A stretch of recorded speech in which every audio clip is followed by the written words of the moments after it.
Bienvenidos chicas, chicos a este nuevo vídeo de Extremadura Fire. Esta vez me gustaría traer el tema del comportamiento del fuego. Tendremos los vídeos de comportamiento del fuego, el triángulo del fuego, también el sistema de predicción de comportamiento de Campbell, el lenguaje de CPSL, y me gustaría seguir trayendo más vídeos de este tipo, y así será en la medida de lo posible. Aquí os traigo el triángulo del comportamiento del fuego.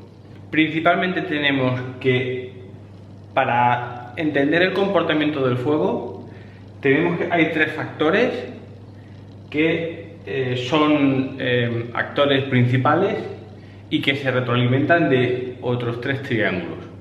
Empezamos desde el centro hacia afuera. Este es el comportamiento.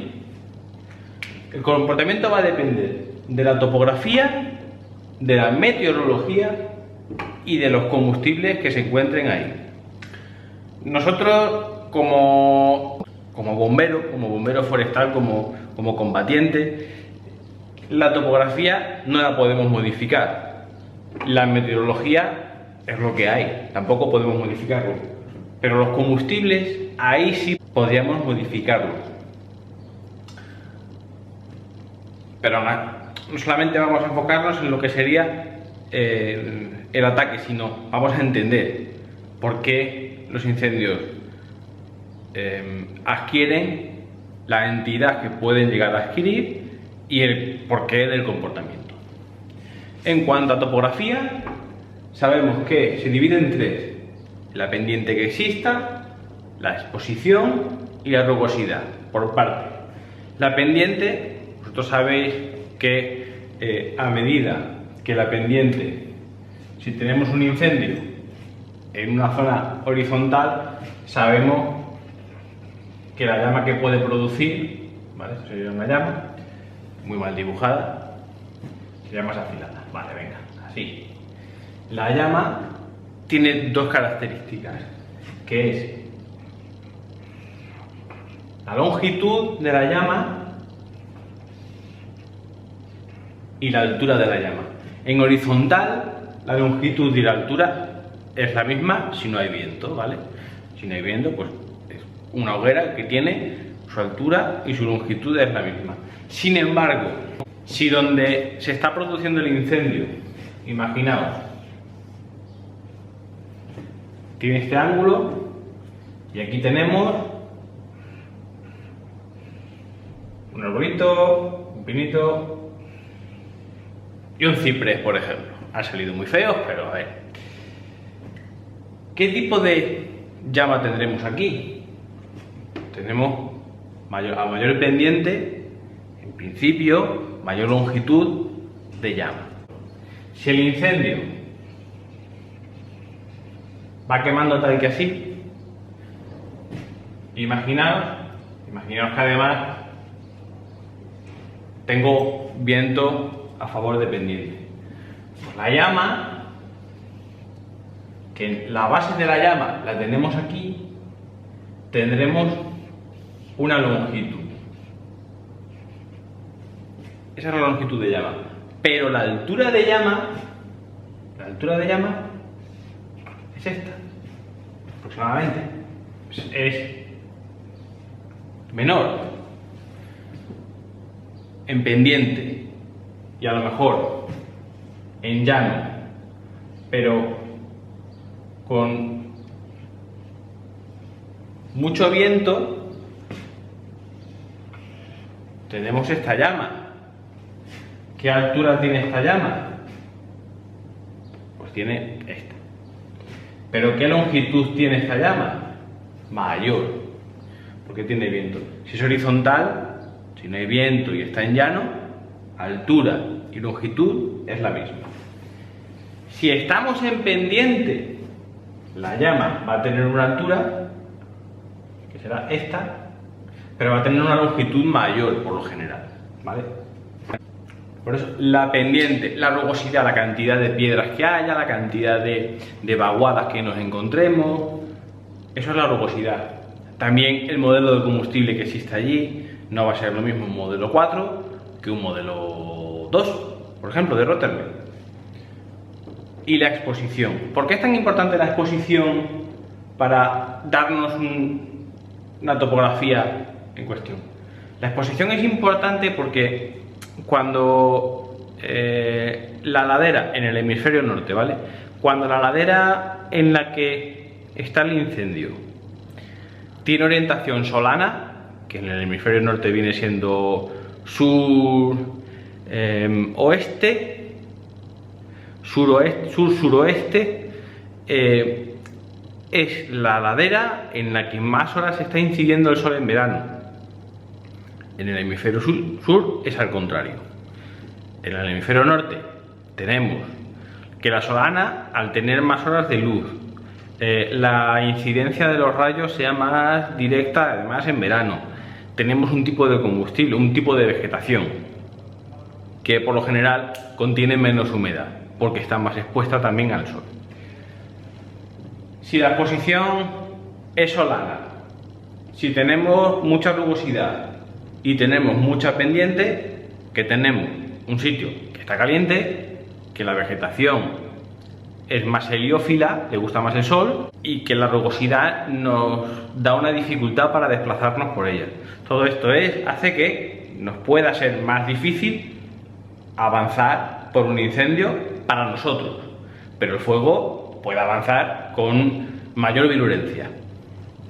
Si tenemos poca pendiente, poca rugosidad y por ejemplo la exposición es norte, en el hemisferio norte, es más húmeda, el combustible es diferente, le gusta más la humedad, es más tipo, por ejemplo, alcornoque, por ejemplo, helecho, por ejemplo. Entonces, son plantas que, aunque sigan ardiendo, lo arden con menos intensidad.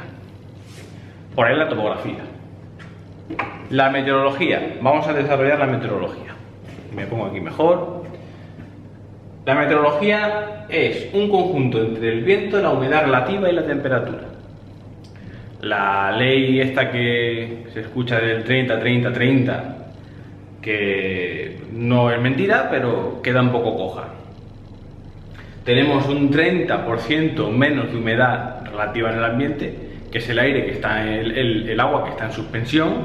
Os fijáis que aunque sea verano, si os quedáis un congelador abierto, ¿qué ocurre con el congelador? Que se llena de hielo. ¿De dónde ha aparecido ese agua que se ha solidificado? Del ambiente. El viento, lo voy a dejar para el final. La temperatura si sube por encima de 30 grados se dice que tenemos una mayor facilidad, a mayor temperatura, menor humedad relativa. Cierto es, suelen ir de la mano. Por eso, a medida que por lo general, ¿vale? A medida que asciendes en altitud, por cada 100 metros que asciendes en altitud, la temperatura baja 0,65. A temperaturas bajas, por lo general, ¿vale? Tenemos un poquito más de humedad. Por eso, por la noche, cuando la temperatura del aire baja, aumenta la humedad relativa y disminuye el viento. ¿Por qué disminuye el viento? Porque hay menos incidencia del sol. Aunque la Tierra se mantenga caliente, pero no tiene ese aporte constante de temperatura que hace que se produzca más viento. Por la noche, por lo general, hay menos viento. Nos han demostrado muchos incendios que por la noche ha arreado bien el viento y hemos tenido muchos problemas. Ahora bien, el viento como os digo, o sea, la meteo no la podemos controlar y la topografía tampoco, hablando de incendios forestales. Cuando tenemos mucho viento, el viento es muy puñetero para nosotros porque ten en cuenta que es capaz, como decíamos antes,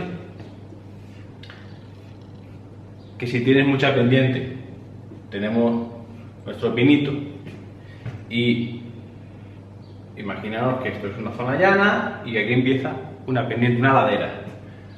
Una llama aquí, sin viento, se comportaría así. Pero con viento, ¿cómo se va a comportar? tal que así, porque el viento lo está empujando. ¿Qué ocurre cuando el viento empuja la llama? Que la tumba. Y como sabéis que la forma de avanzar el fuego es por conducción, por radiación o por convección, la radiación va a ser la misma. La radiación va a ser la misma, o sea, la radiación va a ser la misma, pero esta llama está más cerca de los combustibles y la convección, que es ese aire caliente, ese aire cargado de energía, precalienta los combustibles que están por delante de la llama, haciendo que esa primera fase de precalentamiento, de evaporación de la humedad que contiene, se acelere. Y por supuesto también la llama te la acerca al combustible, ya por contacto, por conducción al combustible, y hace pues, que este pino tan bonito y tan verde, en cuestión de unos segundos o minutos, forme parte de este incendio. Y así vaya avanzando y vaya avanzando. El viento no lo podemos controlar. Sabemos que si tenemos viento a favor, pendiente a favor del incendio, y ahora seguiremos los combustibles, ya con estos dos factores sabemos que esa ladera en la que si tenemos viento, exposición y pendiente favorable, ¿qué relación de Campbell sería? Sería 3 de 3, que lo veremos en próximos vídeos. Viendo exposición y pendiente, si es favorable, la capacidad que tendremos de extinción será muy baja, seremos ahí muy poco fuertes.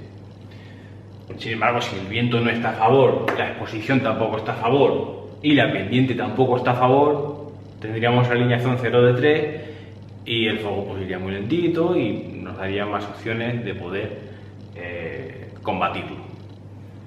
Viento marca mucho la diferencia. Días con viento hace difícil el trabajo de medios aéreos, hace poco seguro el trabajo de medios terrestres, porque el viento, otra de las cosas que tiene es que nos arrastra pavesas. Pavesas que son, en término inglés sería spotting, es, si habéis estado delante de cualquier lumbre, la atizáis un poco y veis como unas chispas salen hacia arriba, ¿verdad? Bueno, pues esas chispas que en la chimenea son bonitas y cuando suenan y tal, pues es una imagen muy bucólica. En incendios forestales esa chispa tiene un tamaño de centímetros y puede ser hasta una piña entera que recorre 5, 10, 50 metros y donde cae provoca un foco secundario y así el incendio va caminando. La temperatura ya sabemos, pues eso, a partir de los 30 grados, aunque más importante es la bajada de humedad relativa del 30%, cuando baja el 30%, es cuando entra en mayor disponibilidad de arder el combustible vegetal o forestal. Y por último tenemos los combustibles, que es la verdad que la única, el único lateral de este triángulo del comportamiento en el que nosotros en principio podemos trabajar. En combustibles está eso de que los incendios se apagan en invierno, porque se llevan a cabo labores de silvicultura preventiva, como pues, cortafuegos, fajas auxiliares de pista, áreas cortafuegos, lo que hacemos en invierno, o intentamos hacer con diferentes herramientas, es intentar bajar el nivel de combustibilidad, el nivel de carga de combustible. ¿De qué se retroalimenta esta combustibilidad? Pues dependerá de la cantidad de combustible, de la estructura de ese combustible y del contenido en humedad de ese combustible. Por partes, la cantidad, por ejemplo, en un modelo de pasto 1, 2 o 3, la cantidad de combustible 2 toneladas por hectárea aproximadamente. En un modelo 4 de Rothermel tenemos entre 25 y 35 toneladas por hectárea, que la cantidad junto con el contenido y la estructura también nos da la cantidad de combustible disponible. La cantidad de combustible disponible es aquel que es capaz de quemarse en ese momento en las condiciones dadas del incendio. Como os digo, a mayor cantidad, una estructura más compleja, más cargada. La estructura es pues que tengo pasto, tengo matorral y tengo vegetación de porte arbóreo y están todas enmarañadas. Ahí tengo una continuidad horizontal y vertical. Continuidad horizontal es que el fuego pueda propagarse, por ejemplo, entre el pasto. ¿Vale? Continuidad vertical es que del pasto pasa al matorral y del matorral a las ramas bajas de los árboles, y de ahí, bueno, pues, o bien puede ir avanzando toda la vez o puede pasar a un incendio, en el caso más extremo, un incendio activo de copa, que la copa va por un lado y la parte inferior, la parte de superficie, va a otro ritmo. Puede ir todo a la vez, quemándose a la vez. O incluso puede antorcharse algunos árboles de vez en cuando, pero quien está manejando el incendio, quien está dirigiendo ese incendio es el fuego de superficie. Recordamos también los incendios de subsuelo, que están debajo de la superficie. Hojarasca, medio podrida, raíces y todo, turba y todo esto. Tenemos la cantidad, tenemos la estructura y tenemos el contenido de humedad. Por lo general, el contenido de humedad varía.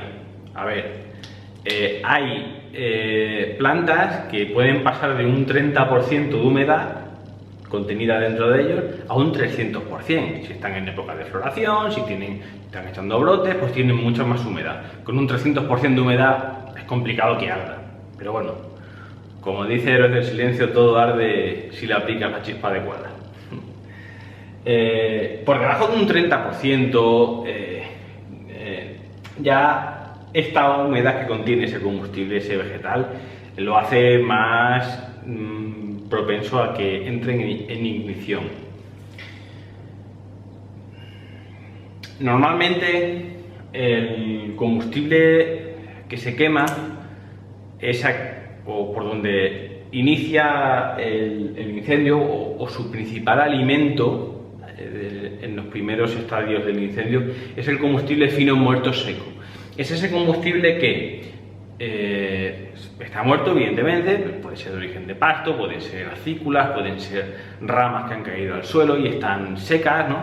Y tienen un diámetro menor de 5, quiero decir, de cabeza de 5 milímetros. Todo lo que esté por debajo son hebras. Ese es el principal motor. Cuando hay mucha acumulación de combustible fino muerto seco, es muy fácil que el fuego enseguida encuentre, o que una pavesa que caiga encuentre la situación ideal para proliferar, o sea, tiene alimento.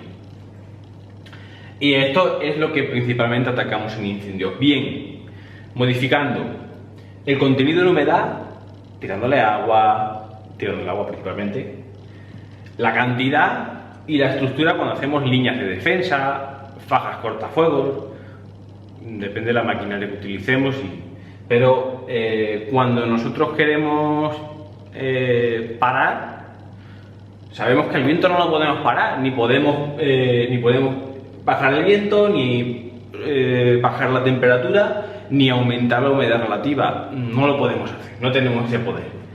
En el terreno no podemos modificar la exposición, ni la pendiente, ni la rugosidad. Pero es aquí donde más podemos luchar, donde únicamente podemos luchar.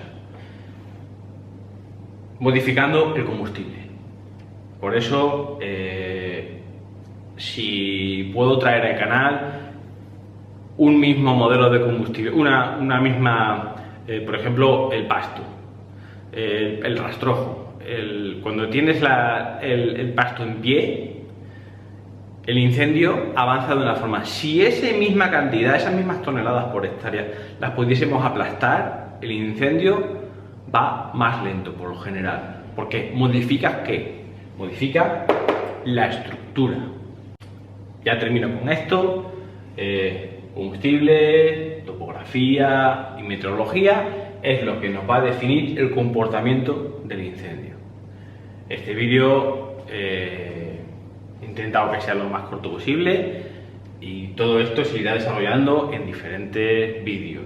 Veremos cómo averiguar cantidades, cómo diferenciar estructuras, cómo conocer el contenido de humedad del combustible, que por lo general el contenido de humedad de los combustibles fino muerto seco, que hay la gran diferenciación de 1 hora, de 10 horas y de 100 horas, estas diferencias van en el tiempo que tarda, tiempo de retardo para que un combustible pierda toda su humedad.